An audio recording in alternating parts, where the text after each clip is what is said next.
कभी सोचा है कि कुछ लोग हमेशा सबसे नए ट्रेंड से दूर क्यों रहते हैं?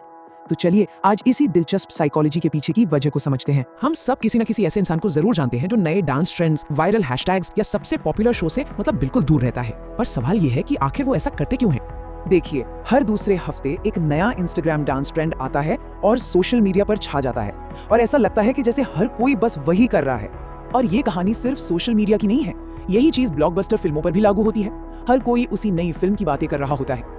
और हाँ, वो नए नए गैजेट्स तो हैं ही जो रातों रात मस्ट हैव बन जाते हैं। लेकिन इस सारी भागदौड़ के बीच कुछ लोग ऐसे भी हैं जो इन सब चीजों को नजरअंदाज कर देते हैं। वो इस कल्चरल क्रेज से एकदम अलग थलग रहते हैं। तो फिर ऐसे लोगों के बारे में क्या? अक्सर होता यह है कि उन्हें गलत समझा जाता है। तो आखिर समाज ऐसे लोगों को किस नजर से देखता है? एक बहुत कॉमन सोच है कि ये इंसान तो बस अलग दिखने के लिए इतनी मेहनत कर रहा है। उन्हें बोरिंग कहा जाता है या फिर बागी कि ये तो बस दिखावा कर रहे हैं। पर क्या ये सच में सिर्फ एक एक्ट है या इसके पीछे कोई गहरी वजह छिपी है? इस क्यों को समझने के लिए पहले ये समझना जरूरी है कि ट्रेंड्स में आखिर इतनी ताकत होती ही क्यों है कि वो हम सबको अपनी तरफ खींच लेते हैं। देखिए, ट्रेंड्स फॉलो करने का मतलब सिर्फ सबसे नई चीज करना नहीं होता। ये असल में दूसरों के साथ कनेक्ट करने का, जुड़ने का एक बहुत बेसिक तरीका है। सोचिए, जब सब लोग एक ही डांस स्टेप कर रहे होते हैं या एक ही फिल्म का डायलॉग बोल रहे होते हैं तो एक अपनेपन की, एक बड़ी कम्युनिटी का हिस्सा होने की फीलिंग आती है। साइकोलॉजी की भाषा में इसी चीज को कहते हैं एक्सट्रिंसिक वैलिडेशन।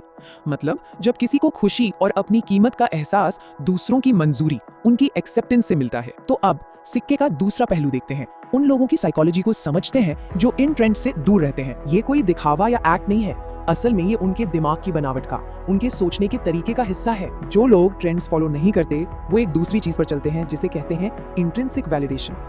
यहाँ पर खुद की कीमत का एहसास बाहर से नहीं बल्कि अंदर से आता है। मतलब उन्हें कीमती महसूस करने के लिए किसी और की हामी की जरूरत नहीं है।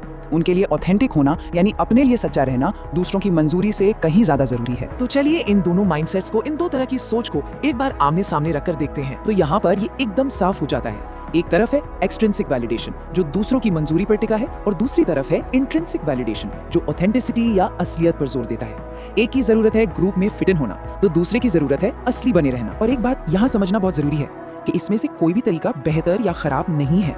ये तो बस दिमाग के काम करने के, दुनिया को देखने के दो अलग अलग नजरिए हैं। तो अगली बार जब कोई ऐसा इंसान दिखे जो ट्रेंड से दूर रहता है तो उसे जज करने की जगह शायद ये सोचना चाहिए कि उसकी पसंद के पीछे का क्यों क्या है और उस वजह की रिस्पेक्ट करनी चाहिए। और आखिर में ये एक सवाल छोड़ जाता है सोचने के लिए कि किसी की भी खुशी का रिमोट कंट्रोल आखिर किसके हाथ में होता है, बाहरी दुनिया के या फिर खुद के अंदर।